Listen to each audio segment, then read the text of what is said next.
All right. Hello, sickos. I'm Kirk Henderson, joined tonight by David Trink. This is Pod Maverick. We're coming to you, it could be later, about 11:30 here on Thursday, February 12th. It was the final game before All-Star break.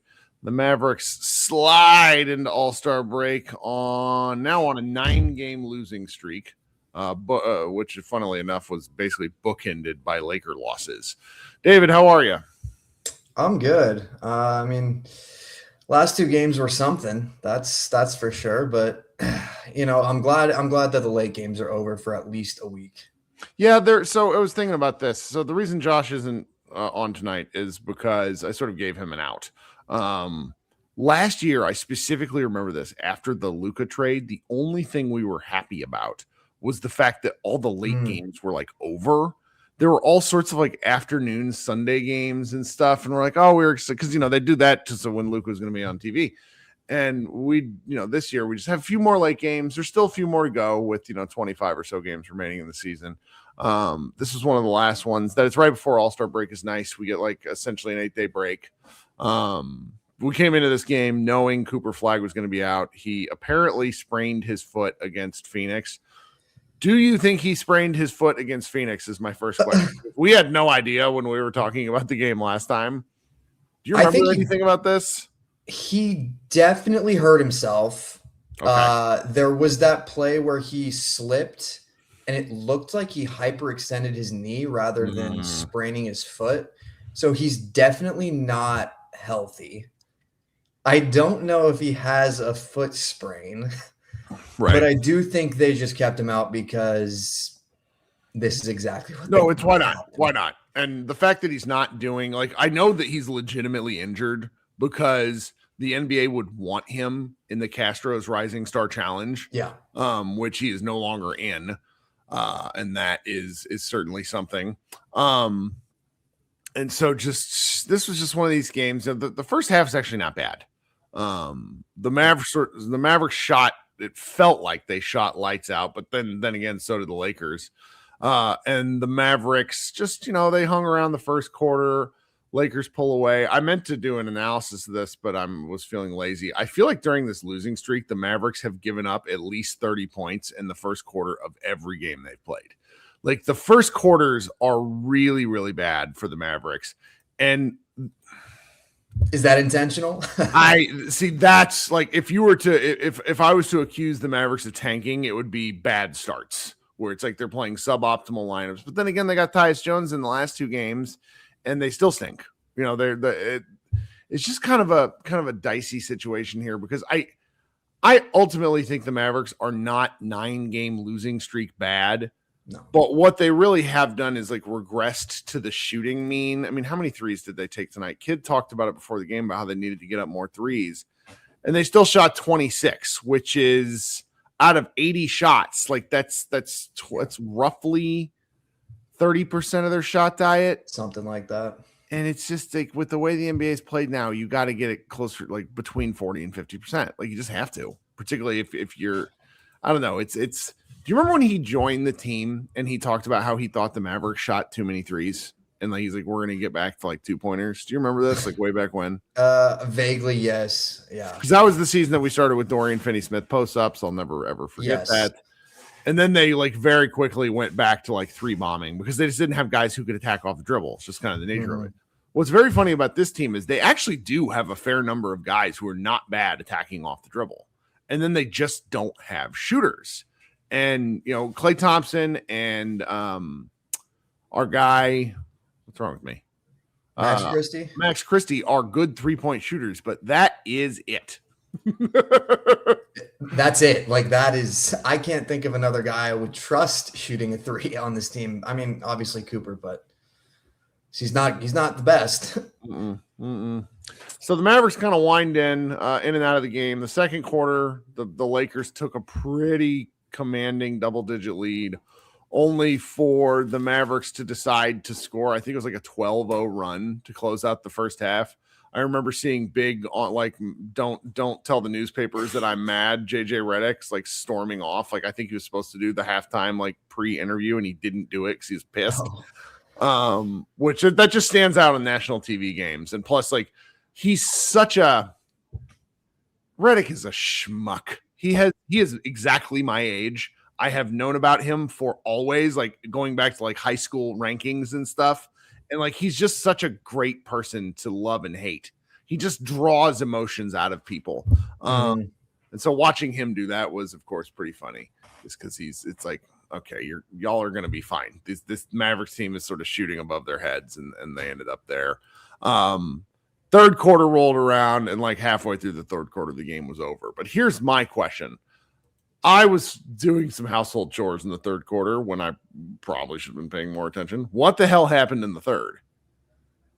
It was kind of a situation where in the first half, they like the Mavericks and Lakers were just exchanging these big blows where like it would, get close, and then one team the Lakers would pull away, and then the Mavs obviously hit them right before half and made it a 1-point game. And then in the third quarter, I mean, the Lakers pulled away a little bit, and the Mavericks just couldn't keep up. It's kind of just a story of like the roster construction and the whole season. It was one of those things where it felt like the Mavericks were going to make a push, and they just never could. Like, they couldn't string two shots together for long enough for it to matter. And then the game was over. The game was over, basically. I mean, once the Lakers were up in the fourth quarter by, 15, it felt like if the Mavericks can't hit two shots in a row, this game is – and by two shots, I mean threes, two jumpers, because they were getting to the paint pretty consistently. They just couldn't, get a layup, and then the next possession they'd take a three and they would miss. I remember, I think it was PJ. There was one where PJ, they could have gone, cut it to either 12 or single digits or something, and he missed, and the Lakers made a three or something, and that was pretty much the story. Yeah, and then they're going to sort of where it goes. We got I think the game was sort of bookended by the fact that LeBron James was really feeling himself as a playmaker this game. Oh my God. It sounds very stupid to say LeBron James had a throwback performance, because even LeBron's bad games are pretty stinking good, just because he's so physical and big. You can tell games where he's not really feeling the physicality, but like this was one where he was really exposing. The Mavericks just don't have anybody that is very good right now. And maybe this is because of the center thing where Gafford just gets exposed, but they don't have anybody that I feel like that can hang with a decent perimeter player. Like PJ's not in a good place. Najee's not been a good defender this season, quite candidly, but he's using a lot of energy on offense. Max Christie, a lot of people want to place him in that role, but I've not been impressed by his defense. So it felt like LeBron was attacking off the dribble and basically getting the Mavericks into rotation really early. And then he was just finding guys for really easy shots. I mean, LeBron is like the player. You're right. Like these big physical guys, it's not even like perimeter. Just they struggle so much with physicality. And I don't know even if they were fully healthy, if that would fix anything, because Derek Lively and Gafford have always, struggled with big physical guys. That's why Zubats was always such a bad matchup, and Luka would have to basically shoot him off the floor or else he would kill us. Mm-hmm.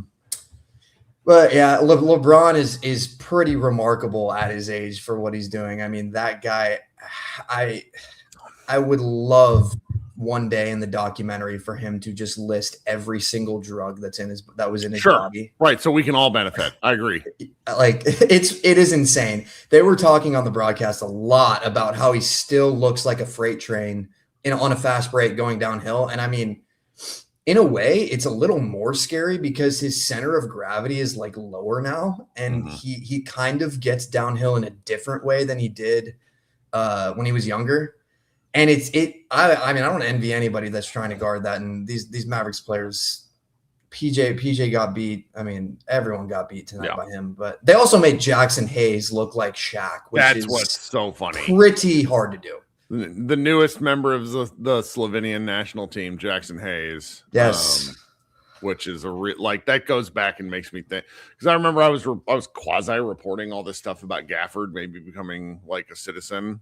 And, just to get his papers to be able to play. And turns out that stuff was all real. It just didn't actually happen for Gafford. It happened for him instead, which is just an interesting thing. Yeah, so like the fourth quarter goes on, we had a little bit of a somebody a couple of people I follow were really like, yeah, Chris Middleton helping with the tank, because he's 21 minutes, 3 of 11 from the floor. Middleton is a good basketball player, and he's gonna win Mavericks some games at some point in this thing. So everybody brace themselves for this. What happened to Najee and to Gafford? Because I was talking to my wife and setting this up in the fourth quarter. Like, they left with injuries. Were they injuries? What I didn't see them get. If I might have missed it too, but I did not see them get hurt, and then they just said they were out for the rest of the game. And it was fourth quarter though, so it's like, are they? Yeah. Like, why do we need to announce this? And plus, it's All-Star break. It was super late. The Mavericks were down by 15-20 at whenever they were ruled out, and I didn't even notice. I didn't notice they weren't in the game because the Mavericks had already basically conceded. So right. I assume it was just, a little like when you get half a day off on Friday before spring break in high school or something. That's kind of what I thought it was. I like this. That's a good take. That's a good take. All right, so we're 12 minutes in here. I'm going to take a quick break. Just let everybody know, if you're a real sicko and you're watching the show, you're listening to this show, I just want to let you know I appreciate you. Josh and I, we asked the people to listen to the ads, and we actually got a report back that our listeners do in fact listen to the ads at a high rate. So thank you guys for actually doing that. I try to practice what I preach in the shows that I listen to. I listen to this one Jason Concepcion network podcast on Wondery that has the longest ad breaks, like 3.5 minute ad breaks for like a 45-minute show. And I'm like, this sucks. And then I have to do it for us. And I'm like, I do it on the after show. That one has longer ad breaks. And I'm like, man, I'm really asking a lot of people here, but it's like, it's what the company has told me to do. So kind of got to do it anyway. So that's that's the best way that you can support the show, other than like literally giving us money. Got someone sent, let me pull up his name here. I'll repeat it here in a second, but like and then, telling your friends about the show is really the other way that you can support this. A little bit by bit, we are just kind of hanging around here. This is a tough part in the season. And it's if you guys are listening, I just want to let you know that I appreciate you. Shout out to Sanjay. He shot me something on PayPal the other day, so appreciate you, Sanjay. And obviously we get super chats and stuff in here, but like Google takes a significant amount of that every time.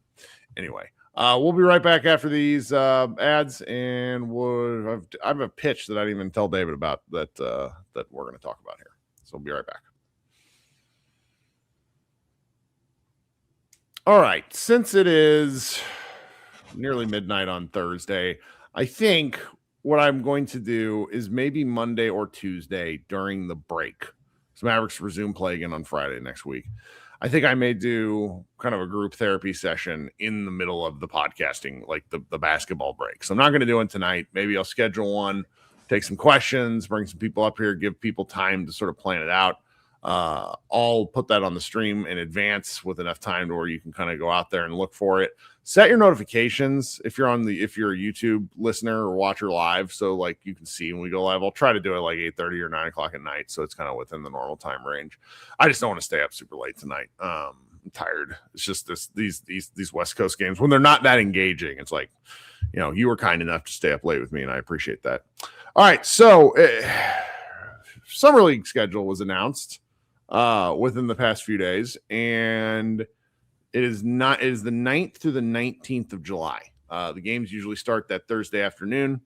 The reason I'm telling you this is David and myself and our other colleague Tyler spent a significant portion of today just sort of some old game theory about whether, not like if we would go. It's more like when. And you guys locked down some tickets. Or it's like plane tickets and hotel room. I've yet to pull the trigger, just because I got to figure some stuff out logistically with my home life here. But I'm telling you guys this because the Mavericks are going to have a draft pick that should play in Summer League. Last year, David's first year going, was the year that we got to watch Cooper Flag. And it was really cool. Really cool. I'm telling you all this as a pitch to say, look at your schedules now. And if you have any flexibility, it's a bang up good time. Like it's a weird, like I'm not sure it's an every year thing unless you're a total sicko like me. But when the Mavericks have somebody worth like watching to go, when we know now they're going to have a top 10 pick, I'm just sort of saying, hey, you know, that 5 months out, think about it. What's your response there? I agree. I mean, even like not just the Mavericks, but this is going to be a really, really good draft. And I think just overall, every game is going to have somebody you're going to want to see in it. That's a good point. And like for a little context of just like how, I guess, electric it gets in there. I mean, when the Mavericks played the Lakers in that first game, the game wasn't great, but the crowd was pretty loud for Bronny James versus Cooper Flag. Yeah. I mean, people show out. It's a good time. And you see, I mean, it has a little college campus or like maybe a large high school campus vibe to it because everybody's in the same area. Yep. So you're going to see people that you see on a podcast or you see on TV. I mean, they're just walking around everywhere. It's definitely something to do for, I wouldn't say you want to do it for the whole, like for a week or for the I think the first weekend is the weekend to go when all the teams are playing and you know, there's still guys that are like, they're still playing guys because they obviously rested Flag, I think, in like their third game. They played the first 3 with him, which was more than I expected, honestly. I was expecting 2 games. And they are guaranteed, I think, 4. And sometimes they play more depending on what's going on. And the essential layout is it's at UNLV, Thomas and Mack Center, which is the big gym. And then they are connected to this high school sized gym that maybe seats 2,500. And you get 1 ticket. They used to let you come in and out. They didn't this last year. I wouldn't be shocked if they get enough complaints to where they change that policy back. I get that it's like hard to actually do. But if the way the games are scheduled, you know in advance, you can plan your day around it. Tickets are, you know, after taxes, I want to say tickets are in like the $70 range for kind of a ish, yeah. Per day. But keep in mind, you can watch up to like 11 basketball games if you're feeling truly like a sicko. Yeah. And that would be something that I just recommend because, you know, I ran into one guy out there last year. Gosh, I can't remember his name.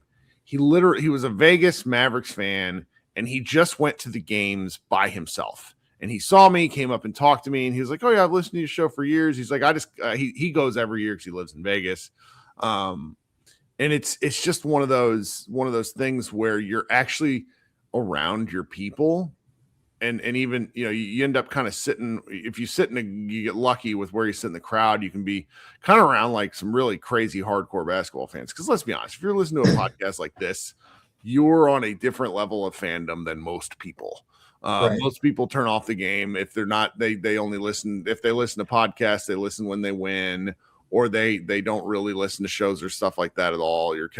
Like this is a situation for your hardest core of basketball fans. And you mentioned that you see a lot of people. I mean, I rode an elevator once with Trajan Langdon, before, and it's like. I got to I've told the story like 5 times, but I ran into Popeye Jones and introduced myself and was like, hey, I went to your basketball camp the summer you were traded to Toronto, which was a fun story because that Toronto trade like changed his life because both of his sons are professional hockey players. And like, if he doesn't, I wonder if he doesn't move to Toronto or his kids hockey players. Yes.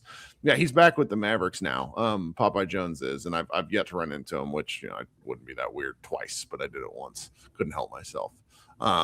It's a great environment, and after a rough season, you know, like what these next 25 games are not going to be fun. Like I kind of wonder how we're going to keep doing this, particularly because I expect Flag will play at least half of them.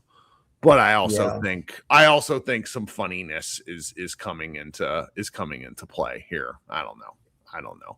But I was thinking about that in terms of, since you and I were talking about this all day today, I just kind of wanted to make the pitch to folks, because if you guys were looking into stuff this early, now's the time where if you're, thinking about, all right, if you're a 20-something guy that watches basketball with your friends, like this is a great excuse to go watch some games. You play golf when you were out there.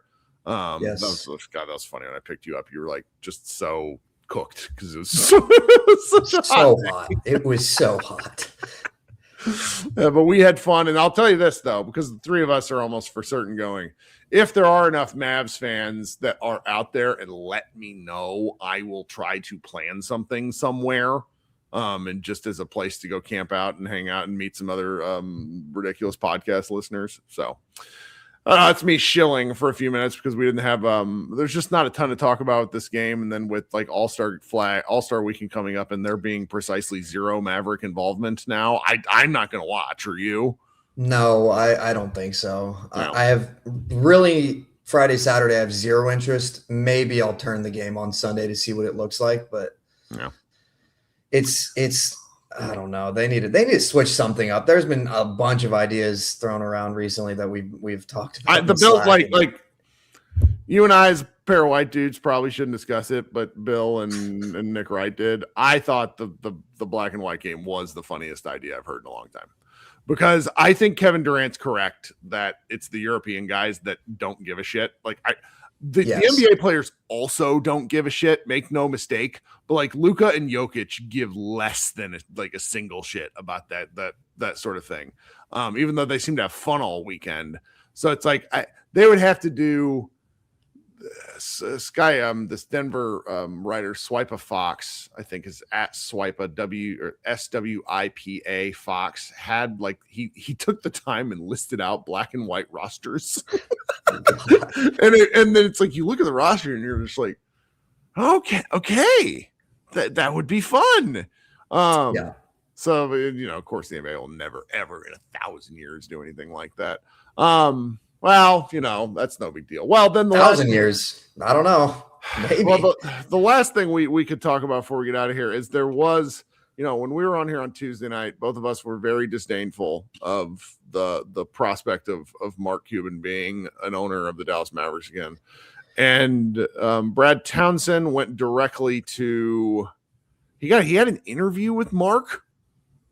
And Mark was like, he put out a story about it. Like he had an interview with Mark, and it was, I don't have the quotes on hand. I could probably go look for it.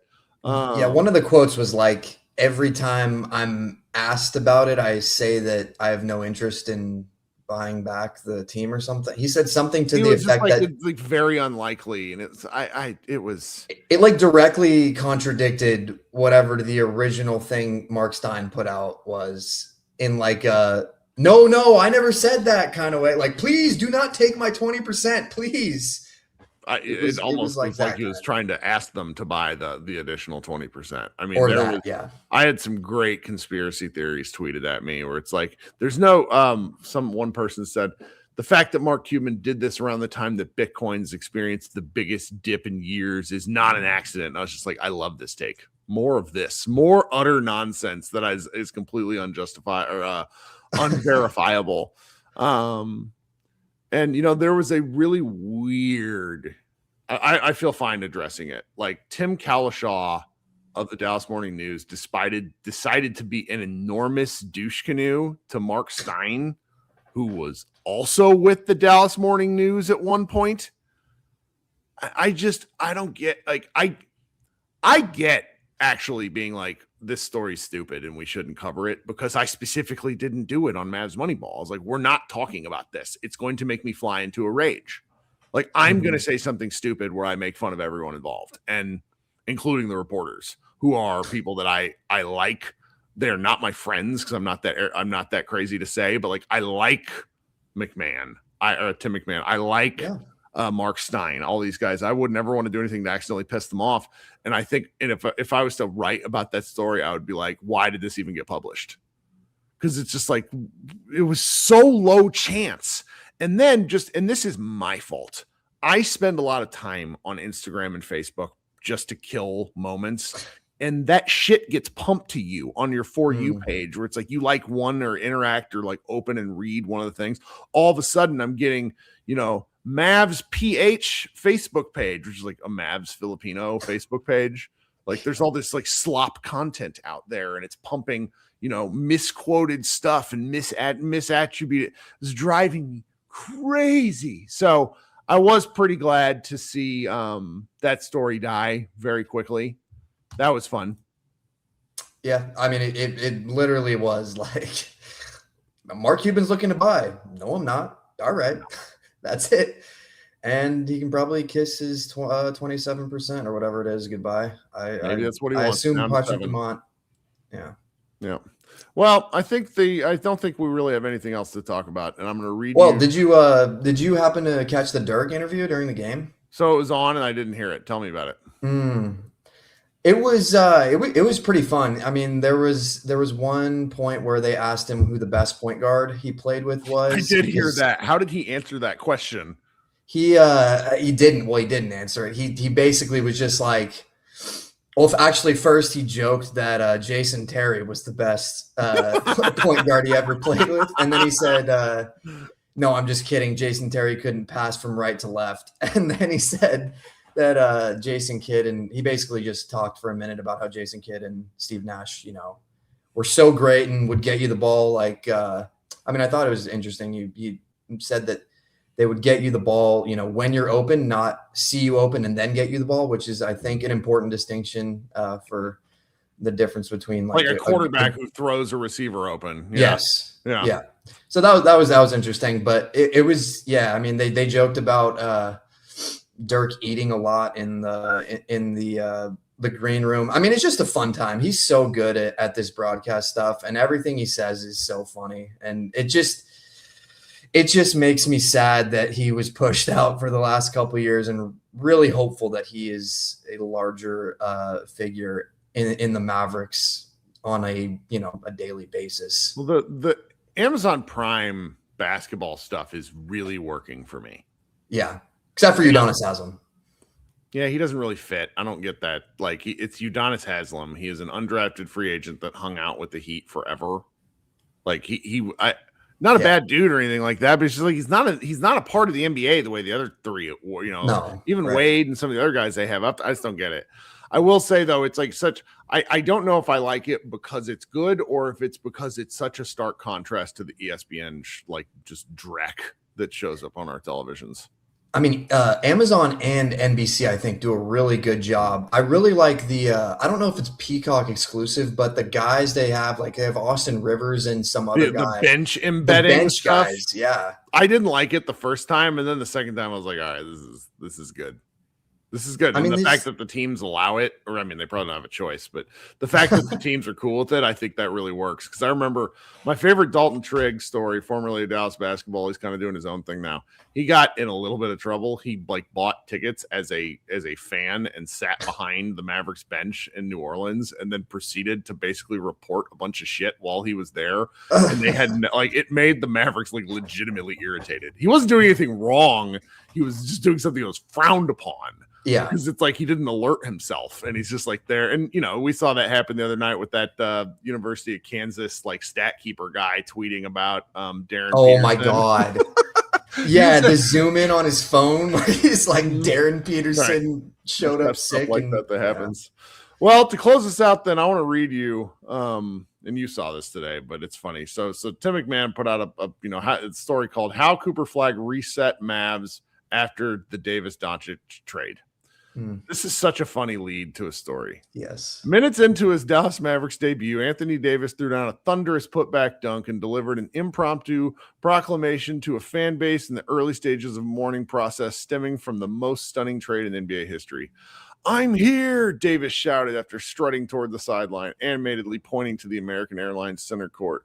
"I'm here." Then he wasn't.